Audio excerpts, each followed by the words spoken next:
about this abomination of desolation. And Paul, he tells us in First Corinthians 10, I believe, that basically the past is the example or a type of what's to come, that we can learn from it, that history basically repeats itself.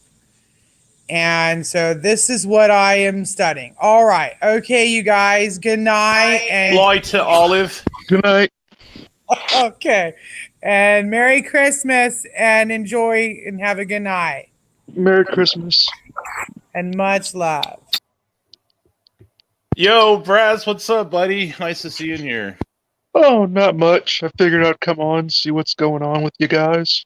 Yeah, we were actually discussing Old Testament stuff with Leviticus 25 and the flat Earth stuff. We were discussing a little bit of stuff with that. So, oh, that's lovely. Yeah, have you ever had to go against flat earthers, flurfers? I mean, Cosmo, like, I'm not really into science or stuff. I mean, I'm into it to a certain degree, like social science, but I'm not really into the hard sciences. Yeah, me either. So I wouldn't be the expert to go to when it comes to debunking flat earthers. Yeah, I actually seen Godless Engineer actually respond to some of that stuff. It's so funny. Oh, Godless Engineer is the worst debater known to man. Yeah. Like, I legitimately believe Godless Engineer could go against a brick wall and lose in a debate. Yeah. Especially his Christ mythicism. I think that's pretty funny. Yeah, the guy's a conspiracy theorist. Yeah. I mean, even many members of the Lactheist community have pretty much abandoned him. That's so interesting. So it's not all like buddy with atheists. I know there's certain rifts and quarrels going on. I didn't know that. Yeah, there pretty much is because of his involvement with the Non Sequitur show. Aha, okay. Yeah, it's just very stupid stuff with him. I mean, everything he's done's pretty much is stupid. Oh, and by the way, Merry Christmas to everybody. Merry Christmas, man.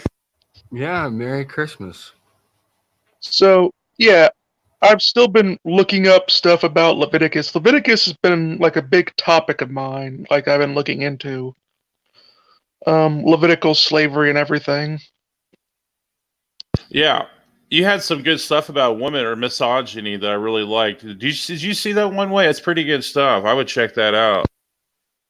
Well, yeah, there's big misconceptions. Like, I've even seen some scholars do, where, for example, they'll take the whole coveting your neighbor's property or stuff, and it'll say coveting your woman, like coveting your neighbor's wife, and they'll say, "Oh, well, that means that they see women as property."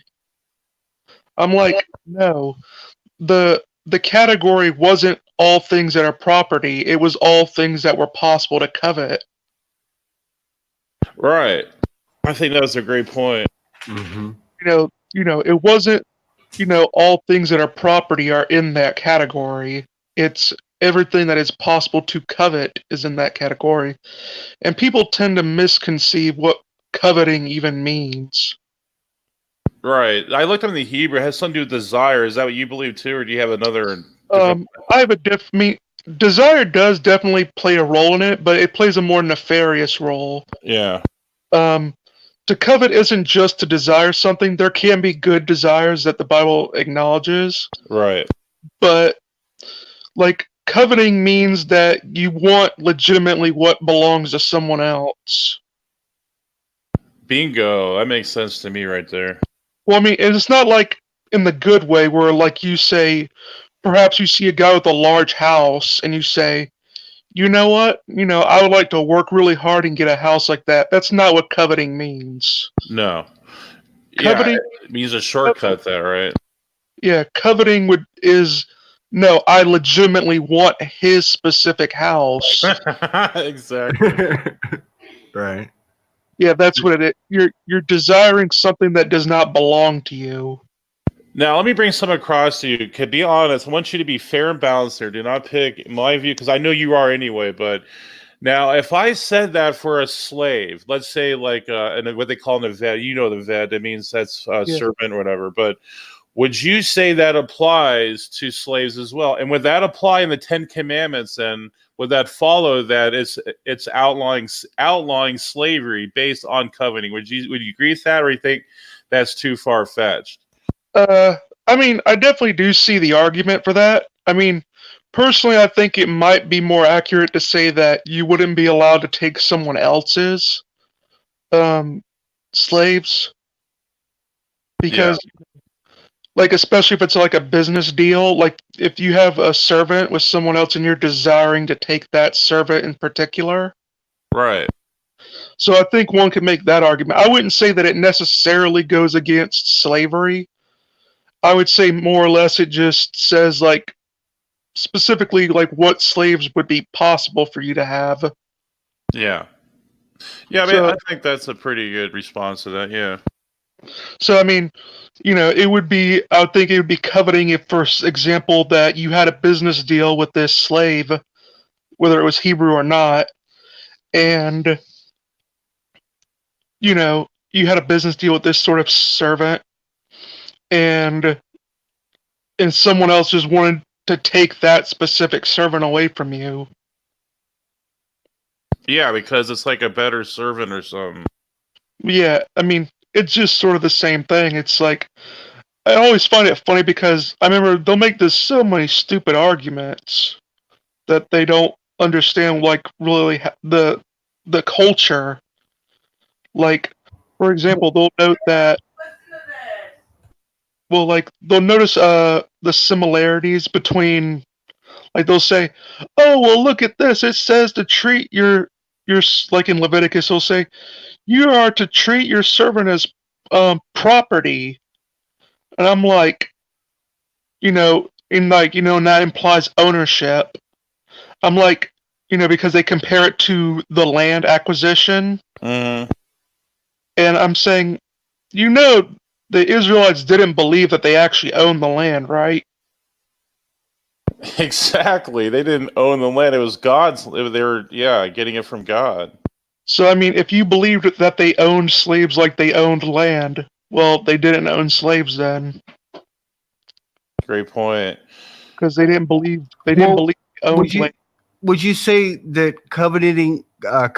actual coveting is more about going the improper route, right? Yes. Okay. That would be more or less. I think that also is I think that's very much a big thing when you look into the Adam and Eve story as well.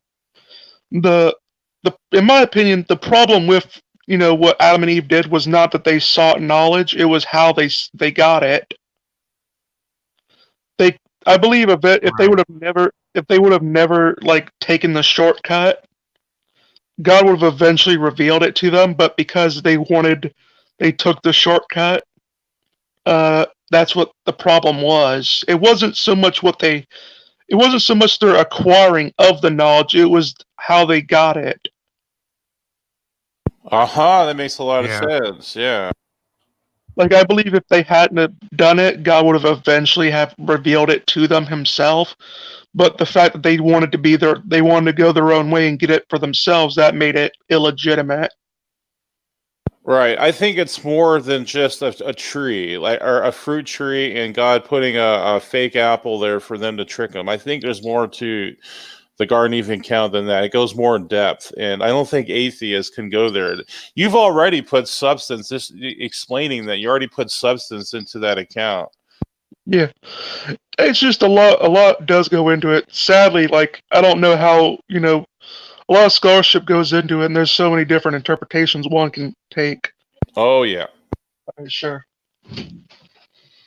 Yeah, I'm starting to lean now more the spiritual way. I think there is definitely some knowledge like you were bringing up that was eternal knowledge, because it says that, you know, God says he took away the eternal knowledge from them after they did that. So the tree of life there. So I think you're onto something there. Yeah, it's just very much a thing that comes in with the story. Sadly, it is a lot of work because it's hard to know exactly what they were thinking back then because, of course, our resources are limited. Yeah. Uh, And yeah, to me, these were, I don't even know if, I think some of these were retrospective accounts because, I mean, Moses, I guess, to me, would be the author. But some of this stuff, like he wasn't there during the flood. So how the hell would he know about the flood? So, Well, I believe what happened is that, like, a lot of the Old Testament is polemical. I call it like polemical revisionism, where oh, that's what one way is. What he was explaining, that's what he is, I think. And maybe one way can explain if he's any difference there. like basically what Moses Yeah. did is that they took pre-existing stories and what they did is they made them more accurate. That was the idea behind it. Yeah. Mhm. That's what, like, people will say that they're dependent on these stories because they have so much in like, but it's not, it's intentional. They know that these stories are around and they want to make sure that they are accurate because it represents a big history that they know of. Wow, that's very interesting. That makes a lot of sense because I see one way actually had a whole stream on this with polemics against the cultures back then. They were actually trying to, give arguments against their beliefs, and I think that's pretty accurate. I'm on board with that. I actually see that in the scripture. I mean, well, here's the thing. You have to think, if there was legitimately a real sort of flood or whatever, you would expect multiple cultures to report it. Right. And there would obviously, since no one's experience is exactly like, you would expect some similarities, but you'd also expect to see some differences in perspective. And Yeah. that's what. So I think that's what John D. Carrot, an Old Testament scholar, really argues for. Is he argues that it's more of like a polemical, where it's not just acknowledging it's acknowledging these stories existed and it's showing how God is better than them and gives the truth of these accounts. Yeah, I think that's a great evaluation. One way actually brought some of the arm of the Lord, like that was not typical language, so they used that to show like Yah or their God is more powerful than the polytheistic gods back then. So that's what I mean. This is so much stuff that goes into hermeneutics that people don't even talk about, and it's like they get this. It's not Sunday, Sunday Bible school for an hour. It goes. You have to go way into it more than you have to go into culture. You have to go into history. So I think it's way more in depth than what people think. I mean, I do admit I came to a disagreement with like inspiring philosophy when it came on his interpretation of Genesis 1:1. Like, Oh yeah, the word creator something there. That makes no sense to me. well, no, it's like in the beginning. Yeah, in a beginning. Yeah. Yeah, I mean, personally, like, no, what he says, the Genesis 1:1 doesn't actually denote an actual material creation, but it just means that God just started organizing and separating the order from the chaos at just any specific time. He doesn't, Yeah, I think I understand what you're saying. That like the argument is the bara there could even imply like ex materia creation. I guess using the Hebrew syntax argument. Well, yeah, I think he more or less argues that. But even I disagree with that. Even like I would agree you could make that point about that word, but the rest of the context just doesn't seem to flow with it. Well, it's a functionalist view, really. It's Right. just basically God came in and he gave these things their functions. They were already there. Right. My view is that the Genesis 1 is the entire material creation. Well, And then you have the functions and what have you for the land of Israel. That's my view. Well, I mean, my view is sort of like this. Like, inspiring philosophy, he likes to make the account from the parallel stories in the other accounts, but and how they didn't have really a material creation. Yeah. But I make the point that that's actually a favor of material creation in Genesis, because this being polemical, you know the the authors in Genesis were totally trying to one up the gods of those other nations. Oh, I see what you're saying. That's a good point. Yeah. So I believe what happened is that they noticed, in fact, that Mm-hmm. that the other accounts didn't have material creation. They said, well, our God is better because he does bring everything into existence, all the material. Your God's Gotcha. Yeah, I never thought about it that way, because that's some point that I would make, right? And I think a lot of polemicists and John Walton try to do is they do focus on the ontology and then the redaction. But if you really do think about it, that makes perfect sense that they would be trying to be one-upping them with a material creation account. Mm-hmm.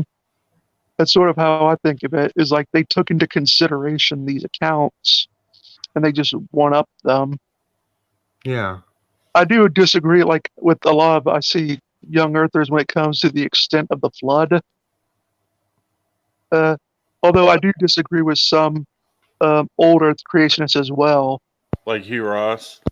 Yeah.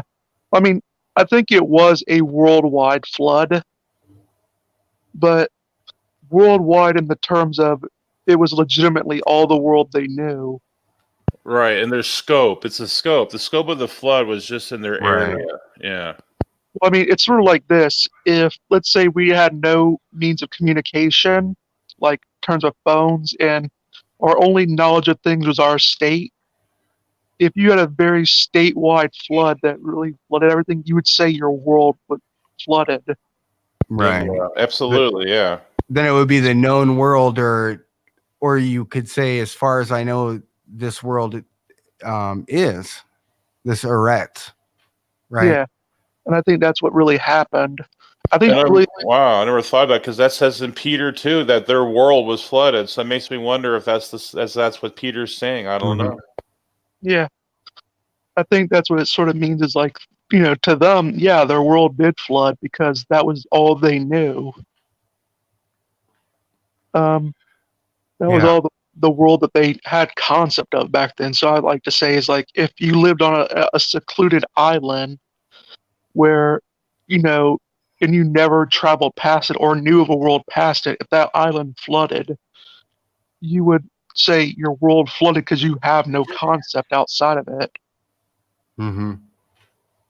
Yeah. So that's what I sort of say. So, I mean, I disagree. Like, when I think for all intents and purposes, the Hebrews they didn't think of it was just a local flood. They thought it was legitimately their world. Gotcha. Yeah, and I'm probably on board with that too. But here's another question. I think this this is a point that I see skeptics bring up. Why didn't God just unload on us a bunch of scientific revelation? Like, why didn't He just say, like, the Earth is 3 billion or million square feet or something? And I think how apologetics would address that would be that he was more interested in saving souls in the spiritual aspect. Would you agree with that, or do you think maybe God should have put more scientific revelation in there? Personally, I think that if God would have revealed it to them all like that, they wouldn't have cared about it. Right. I agree with you. Yeah. It wouldn't went way over their head. That would just be like, whew, what the hell are you talking about? Who cares? I mean, it's sort of like, because here's the thing. It's not just because he would have to sit down and explain to them all the science that goes into it and how he came to that conclusion. It would be like trying to explain that person on that island who got his whole known world destroyed that there are other worlds, right? Yeah. Well, it would be sort of like talking to a fifth grade. It would be sort of like talking to a 5-year-old about quantum mechanics. Mm-hmm. Yeah, basically, absolutely. I agree. They get, and besides, God can't unload all his unlimited knowledge onto finite beings. Right. I agree with that too. And that shows he's not all powerful, you see. Uh, That's what they'll say. I know. Well, I mean, God can't do the logically impossible. Right. You can't impart the infinite onto a finite being. That entails a contradiction. It shows it even more. He's subservient to logic. Mm. I Well, just had to play along with it. Yeah. Now I feel like JMD. Well, yeah, it's sort of funny too that they say that sort of stuff because, like, that whole, can God lift a rock that's heavier? Like, yeah, can God make a rock so heavy that he can't lift it? I'm saying, well, if the idea is that logic doesn't apply, then yeah, God can. Right. Yeah. So, I mean, if the law of contradiction is not a thing, then what's the problem? Then he can, and then he couldn't. Yeah. So what's the big deal? It's like, even if the laws of logic do apply. You just believe in a big sky fairy, though. Oh, yeah. And of course, praise, you also believe in a book that was written by Bronze Age sheep herders. Yep, goat herders. And they always put those stupid goat herders like they can't think for themselves. And I like to mention them. I mean, I just say they have such a weird hatred for goat herders. I'm like, for crying out loud, I mean, that is a noble profession. Yeah. So we should come out with a song, leave those goats alone. No, I'm just saying, it's like, I mean, it's even a weird, it's like a weird hatred. I'm like, you don't just hate goat herders, you pick out a specific time in history of goat herders you hate. It is sort of weird, isn't it? Yeah. And they also have such a big thing with fairy tale scholars. I'm like, that's a real profession.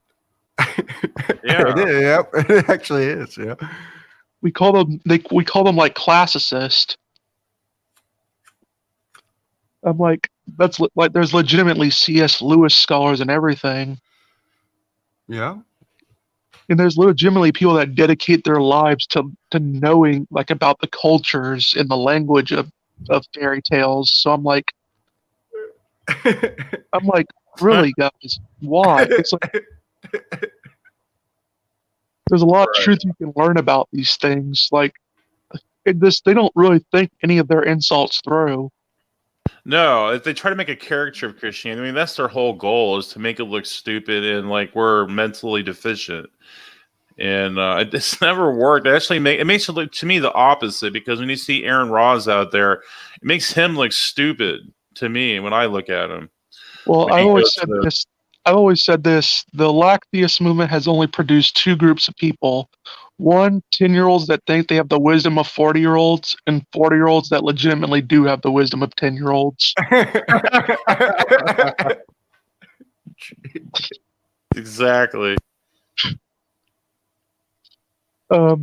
Yeah, it's just really funny when it comes to that stuff. Yeah, like that. The only thing that, I don't know, in my opinion, ever really gets right is evolution, and that's only and I can only say that because I don't know the hard sciences to correct him if he were mistaken. Mm-hmm. And yeah, that's what Mormon is too, I believe. But like, if everything else that he talks about when it comes to theology, like biblical scholarship, or history, especially history, he does not really have a leg to stand on. Mm-hmm. I find it funny is that he tries to say faith is a belief without evidence. I'm like, in the Old Testament, faith wasn't like really a belief; it was an action. Right. Yeah. Like, I mean, it was partially a belief, but it was more connected to an action. Yeah, it's more like doing something than trusting in something to do it. It's like more like the former rather than the latter. It's an action. Yeah. Well, yeah, it's like, you're showing that you're putting trust in God's promises. Right. Like, whenever you see faith brought up in the Old Testament, it's always connected to God's promises, really. Right. That's legitimately taking comfort in God's promises. Yeah. and Bingo. acting in accordance with God's promises. Right, but also there's a lot of other spots too where faith is put into like an empirical type of application in Scripture. Like there's empirical things. So I would say it's always just blind faith or being gullible either. I would say there's context where it is. Well, I mean, the thing Yeah. is that they say they don't consider it like with trust, and I'm like, faith is like we do typically consider it trust, and it parallels a lot with trust because you can trust something on good reason, you can trust things on bad reason, and you can trust them on no reason whatsoever. Yeah. Right. And I mean, That's a good point. Yeah. so I mean, it parallels a lot with faith. Like there is such a thing as bad faith, and there is such a thing as good faith. Right. So there's definitely a parallel to it.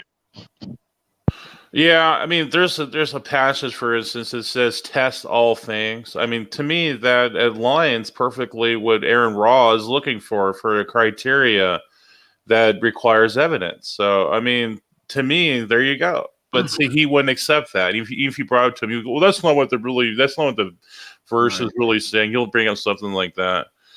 Mhm. Well, Or then that you have passages like Hebrews 11. I mean, just read through it. It's the one that they're going to go to. But if you follow what's going on there, it's always like Mr. Brass said. It's always connected to God's covenant promises that took place historically in the past. It's evidence. Well, here's what's funny. They quote Hebrews 11:1, and they make sure to only quote that specific, Right. but don't go into the rest of the chapter, which completely debunks them. Right. Because legitimately, throughout the entire thing, you have people that are given clear evidence of God revealed to them. Right. It's actions. Like they're actually demonstrating their faith. And that is testable. That's testable evidence that faith works for them. I mean, at least they showed that. Well, what's funny is like they always misunderstand the story of Abraham and Isaac. Yeah. But what's funny is like they seem to believe like this notion that Isaac was there against his will. He wasn't. Right. And people seem to have this misunderstanding that Isaac was like 6 or 7 years old when clearly the Bible portrays him as much older in the story. Like Yeah. like in order because yet people don't take into consideration the fact that he carried up a large thing of wood and stuff. Right. That's the same passage, where he said to come back. Well, Yep. what's funny is like people, Isaac. The whole point of it was like Isaac was never in any real danger Right. because, like Abraham reasoned, because he noticed this about God. He said, God always kept his promises to me, and he said that Isaac would give me descendants, Right. and he just noticed a contradiction. He said, wait, God tells me that Isaac is going to give me children and he's going to give me descendants, but he's also telling me that I have to kill him. There's something that's not connecting here. Mm-hmm. And he reasoned that one of two things was going to happen. Either one, God would let him go through with it and he would resurrect Isaac afterwards, Right. or he would stop him. And God did the latter. But you'll get the questions, well, would you kill someone if God told you to do it? Like they're trying to get you. The answer when they say that is just to say yes. Yeah. Just say it plainly. Yes, I would. Just give them what they want, and then next, yes. That's what that Aaron did on the Skylar show. They make fun of it all the time because Aaron says, "Yeah, I'll freaking do it," like he's excited almost. But well, I mean, I like to figure it like this: what is more likely the case? One, that perhaps I'm missing out on the logic, or I'm missing, maybe I don't have the moral knowledge of an all good and all knowing being, and I'm failing to see what's the bigger plan here? Or is it more likely that I know better than this being? Oh, you know better, man. You know better. It's like, something may seem morally repulsive to me, but that doesn't mean it's an incorrect thing. Good Mhm. point. I think that's a very fair evaluation. You're very fair, Brass. I appreciate Someone that told, about you. like, if God, like, was hypothetically told him to kill a baby, what if you found out later on after you did it that that baby would turn out to be Hitler? Yeah. And well, they'll say, well, then why didn't God tell you?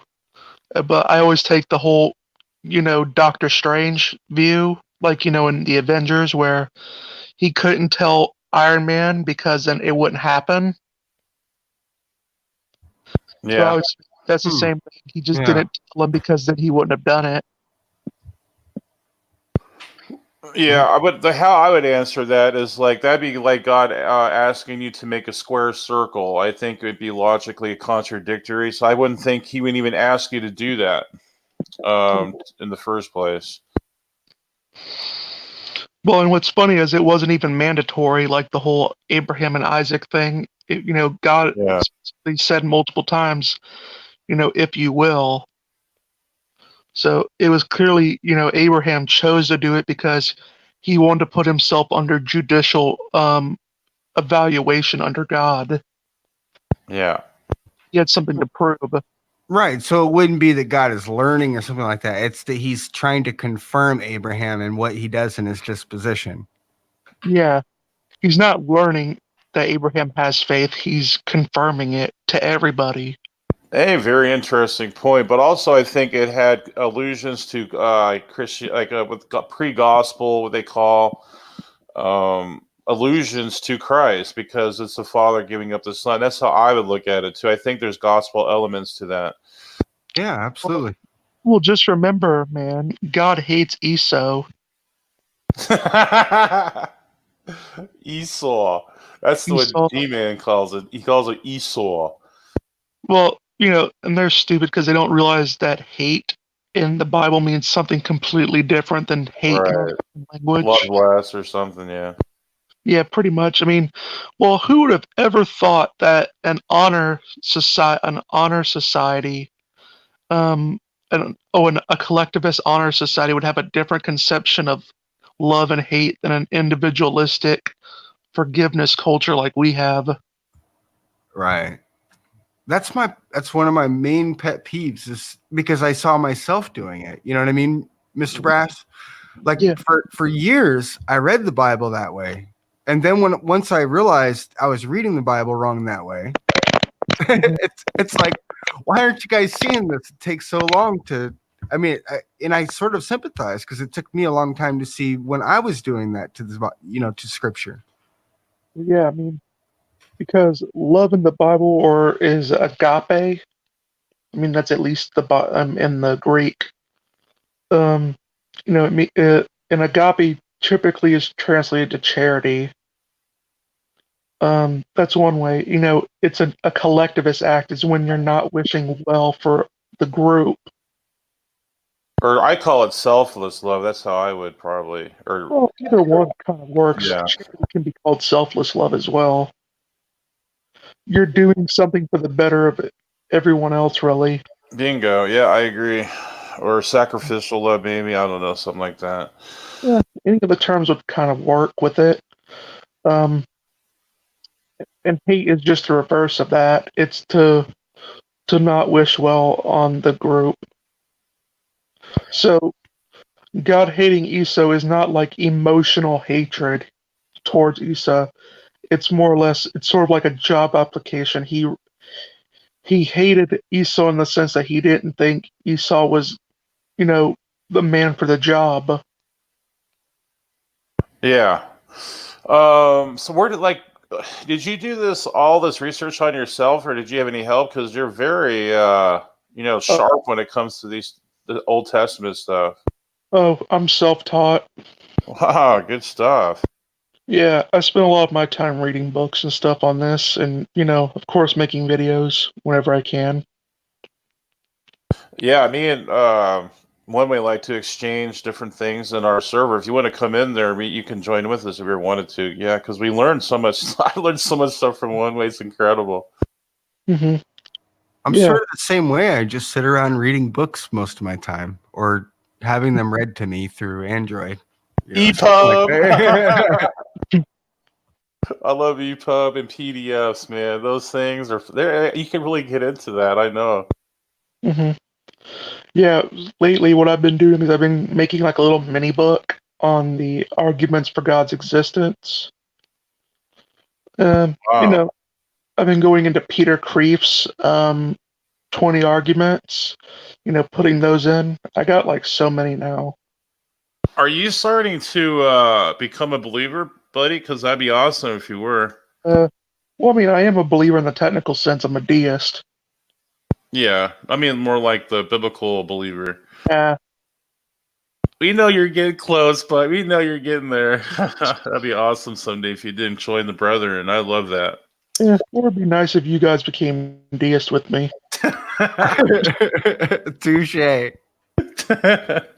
Either one.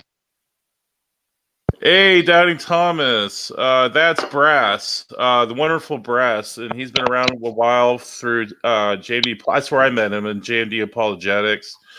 But yeah, he's a deist, and he's a well-read, well-learned Old Testament person in the Old Testament. Yeah. A good source for knowledge. Yeah, the Old Testament's more my forte. Oh, the Golden Girls. I love that show. I like the old lady. Yeah, which one? The one with the glasses. She's like 85 years old. Oh, yeah, I know her. I can't. I know which one you're referring to. I know it's not Dorothy and it's not Rose or Blanche. It's, I can't remember what her name is. It's going to drive me crazy. Brass. Yeah. It's Doubting Thomas Brass. Yeah. Yeah, I'm Mr. Brass. I do my own YouTube channel. I recently got done with a Columbus series.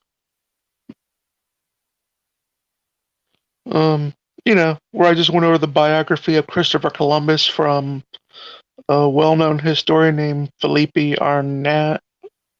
For Arnaz, just a good historian, a British one, a Catholic, I believe, too, as well. Yeah.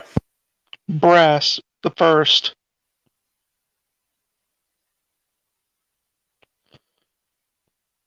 Yeah, that's a good name. I like that name, Brass.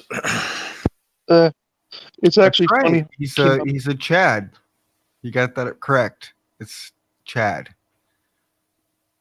I mean, it's funny how I actually I just had to throw that out there. I'm sorry. You ever heard of that term, the brass ring? No. Oh, well, I mean, in sports, there's this thing called brass rings where. Oh, wait. Oh, that's funny. The Bob Ross Chia Pet is dope. Yeah. Mm-hmm. Bob Ross, man, he was a hell of an artist. I love his paintings. I love watching him doing it. I mean, he seems like such a nice guy. It's even it's that makes it shocking when you find out he was in the military. Yeah. I mean, it's sort of you're wondering, wait, how the hell does this guy work in the military? He seems like such a nice guy. Yeah, I like he has a peaceful type of disposition. It sort of goes like this. We're just going to put a nice little spray on this rock over here.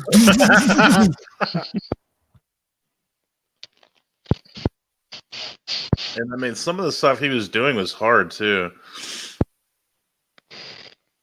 Oh, nice. You described a Brass. Yeah, check out his Old Testament stuff. Incredible. Yeah. Check out my Columbus series. My current profile picture is of the Crusade series I did. I still have to watch that one. Yeah, I very much liked it. I very much like doing it. I have I went to two scholars on that one. Thomas Madden and Thomas Asbridge, both great scholars in their own rights. And, it was just very fun getting the information out there. Yeah. I love listening to the arguments you bring up in your videos. So keep up the good stuff. Thanks.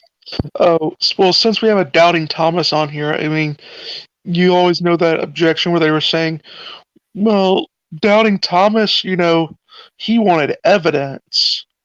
And he was just a rat skeptic. I'm like, no, he was a denialist. Yeah, but he did say, "My Lord, my God," though, so I think he did convert at the end.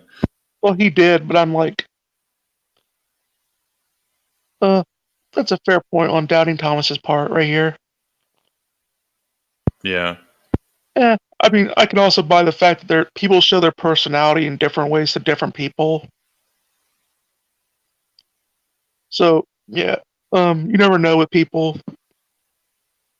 But it's also funny when you consider the fact that with Doubting Thomas in the Bible is like he was more of a denialist. He had plenty of evidence. He just didn't want to believe. Yeah. Pretty much. And they said stuff like, blessed are those that, Jesus said, blessed are those that, believe in me. And who haven't seen, yeah. Yeah.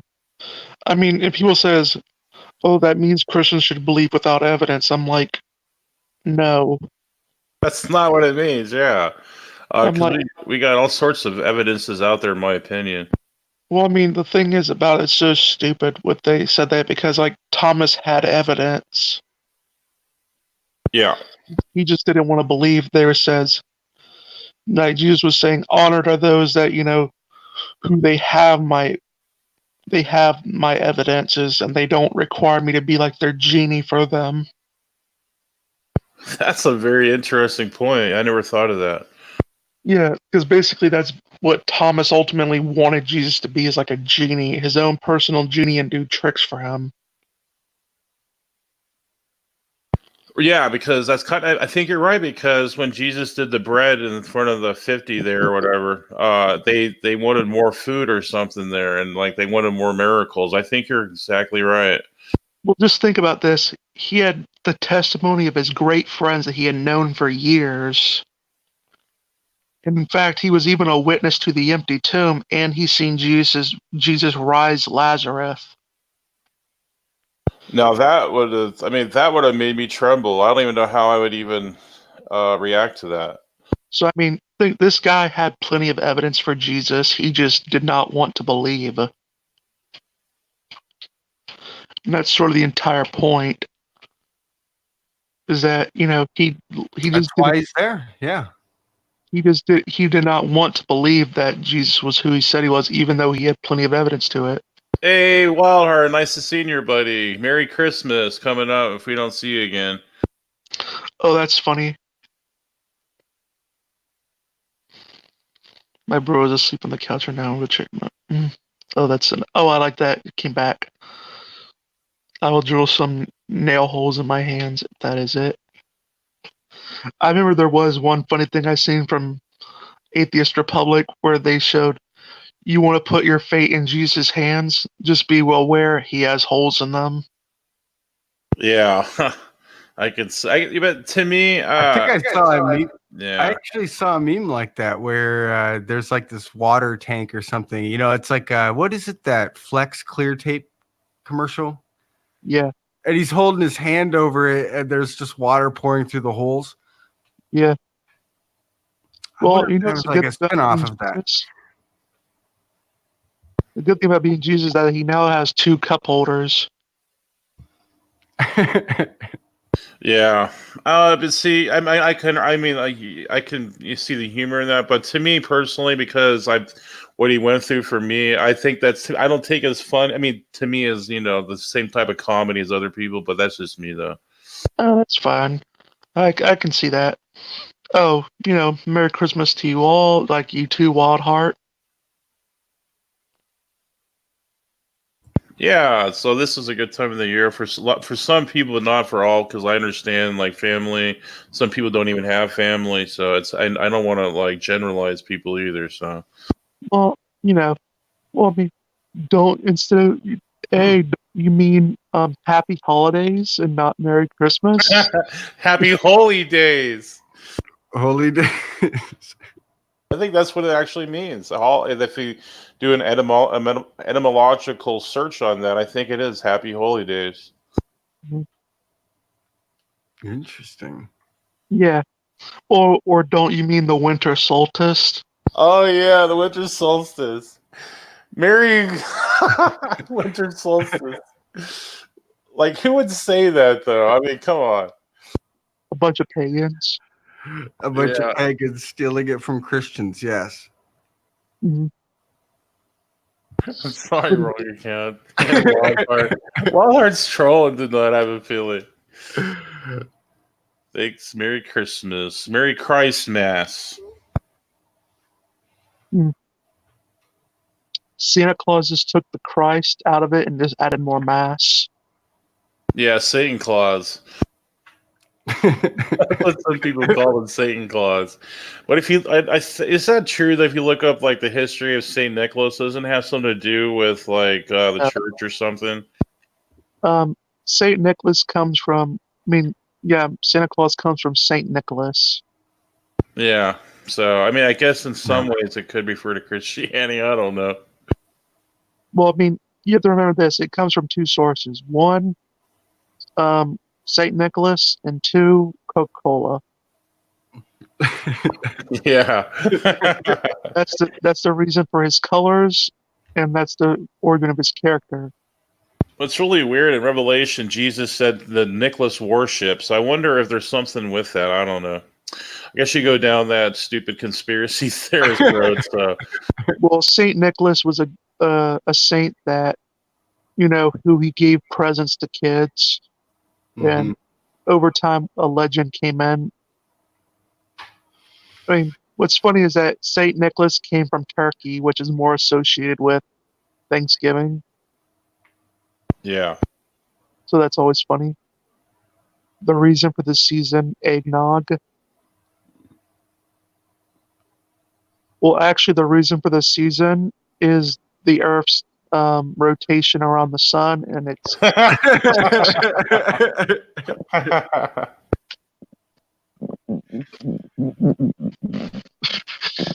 And what's funny is like I was picking on an atheist that was going all into this peer reviewed.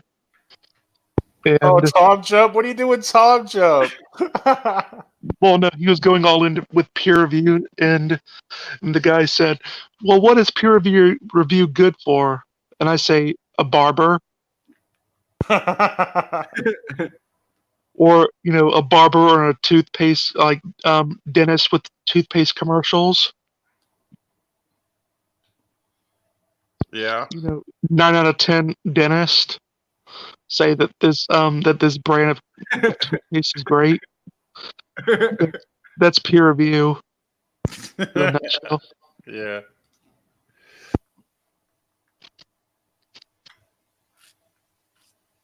Turkey and the Ark. So how you and your bestest bud, Skylar, been doing, Praise? Yeah, he's trying to stir up stuff, but one way is actually like exposing him. He's done a good job. It looks like it was planned out. They schemed this out, and then it looks like they're lying. So one way is actually kind of exposing them for liars, and they hate it. They don't like to be their morality to be exposed. Well, you can't really expose something that's not there. Exactly. I don't even know why he puts this facade on about morality. Like, I would never do something like that. Like, but who are you to say anything about that anyway? Hold on, I just had to put down my meth pipe. I just wanted to see if they'd throw this clip in there somewhere. Yeah. I mean, it's like funny. Is like I remember Praise was telling me about this. Is like they're trying to ruin his reputation, and I said, "What reputation?" That's right, though. I mean, you have to have a reputation first in order for them to ruin it. Yeah. That's a perfect comeback. Yeah, Turd burglars. I got Skylar really angry at me because I basically like when someone was saying to oh yeah to I don't know, he wanted someone to debate him, and I was saying, to do it on his show, and I posted this video up and it's like it says the home field stratagem, and he got really pissed off and he was saying, come and stuff. Does anyone ever notice how great Skylar's hats are? No. What do they call though? They call them with the oh my gosh. It's they're always related to atheists too, these things. It's a man burka. It's a man burka. Yes. Oh man, Perk.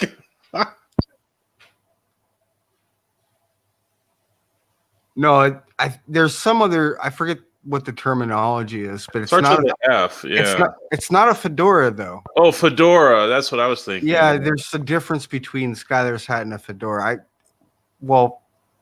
I forget what it's called. There's like there's a different name for it. I think it's a cap. Man beard. No, I'm just kidding. Something like smoking gasoline and cold medicine. That sounds rough, Daniel. Don't do it, man. Has anyone ever seen that magazine, Man Beard? That's actually a magazine with atheists in it. It's so funny. Mm. I mean, I was funny.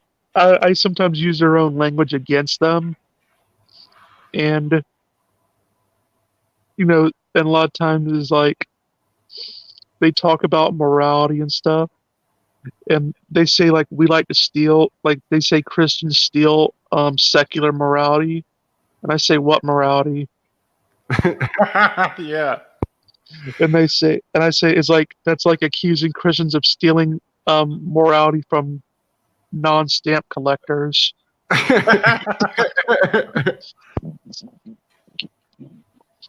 Or like balls of hair color. Yeah. Well, technically it is if they go by your eyebrows.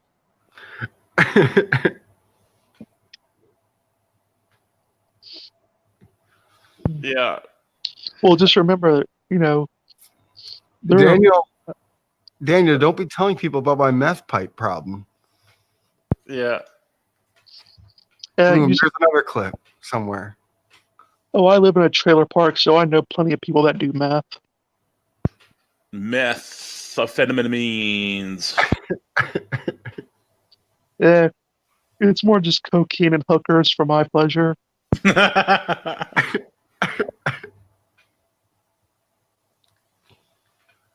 So, oh yeah, and Walt, he gave you a thumbs up praise. Yeah, well heard. I'm gonna take that thumb up and put it under my tree this That's Christmas. I got my friend a little gift for Christmas, since she gave me a little gift. Like, nice. my friend gave me a, what do they call it? She gave me a Civil War book. Oh wow. Yeah. Let's see. I got it up here. Nice. It's called Gettysburg: The Battle for Liberty, Equality, and Brotherhood by Nigel Cawthorn. Wow. It's a big book, but I like it. That's what she said. Yes. Well, it is my ex. Nothing wrong with coke and hookers. Nope. And some fried chicken. Racist. So some crackers, some white bread, and some crackers. No, I'm just kidding. Well, you know how white I am? Whiter than snow. Well, yeah, but I'm so white that albinos look at me and say, damn. You open your turd. Oh, yeah. I actually do think it's actually pretty interesting when you actually do look up in that whole spirituality of the third eye thing. I'm not definitely convinced of it, but I do think it's interesting as a philosophy. You mean like that on the dollar bill, right? I'm just kidding. I think some people like go to that stupid eye on the dollar bill. Well, you know what's funny is I remember how atheists complain about the dollar bill having "In God We Trust." Yeah. You know what I just say? I mean, you do realize most dollar bills have been in like I think they've said like close to 75% of all the dollars in circulations have at one point or another been in a hooker's bra. So I mean, you can always use that. Yeah.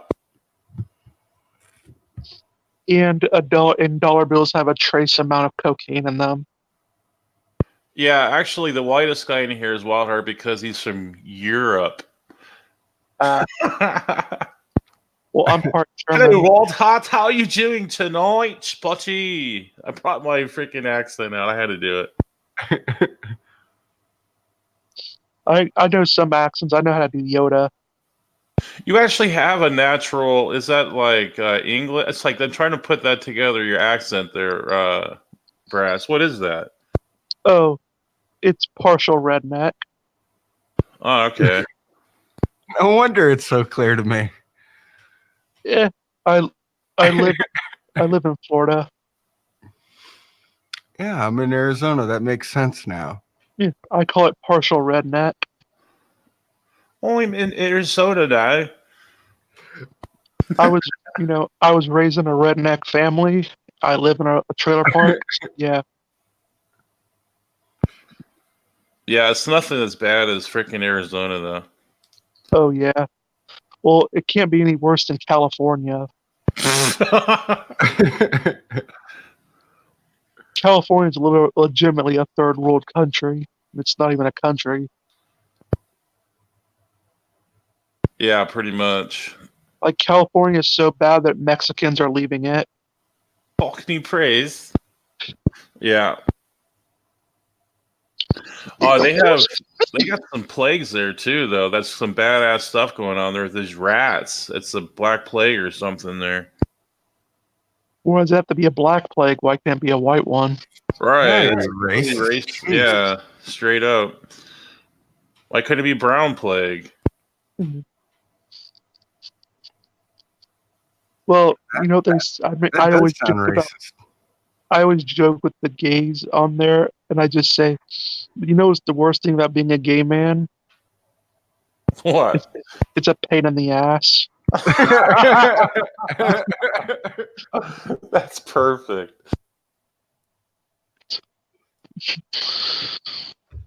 Who wipes their behinds with dollar bills? Donald Trump. Yep. He's impeached, though. Oh yeah. It's not like the Senate's not gonna evict him. It's just a huge waste of taxpayer money. Yeah. Although yeah. then again, that's pretty much what politicians do best nowadays is waste taxpayer money. It's all bravado. Pretty much. I mean, and they only want to get rid of him because they know they can't win 2020. Yeah, pretty much. I mean, look at the frickin' people going out for the Democrats, man. I don't think I could ever vote for someone like those people. They're crazy, whacked out people. Yeah, some white chick that she thought she was actually black. I mean, come on, really? Bottom of the barrel, stupid. Well, I'm part black. I'm gonna identify as black. I sexually identify as an attack helicopter. I'm gonna identify as a magical dragon.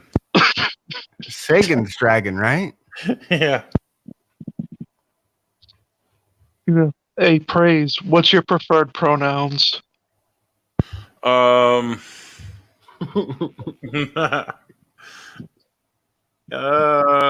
It's like I forget the word, like a she or something. I think what do they call like those the middle one? I think there's a middle verb. I mean a middle pronoun.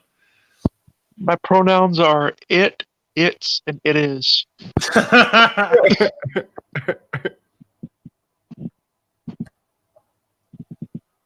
Well, what's funny is like they get so offended when I start calling them it. It's, and it is. Um, they get so offended by that sort of stuff, and I'm saying, what? It is gender neutral. Yes, it is. Hell, it's even object neutral. And hell, it's even it's even abstract neutral. Yeah. It can refer to an abstract or a construct, a concrete. I mean, What about a who? No, is that a pronoun? Who? well, Maybe in Dr. Seuss. Yeah. I wouldn't be surprised if Donald Trump has his own toilet paper. Oh, that's funny. Hi, Daniel. Gold dust toilet paper. With Trump on it.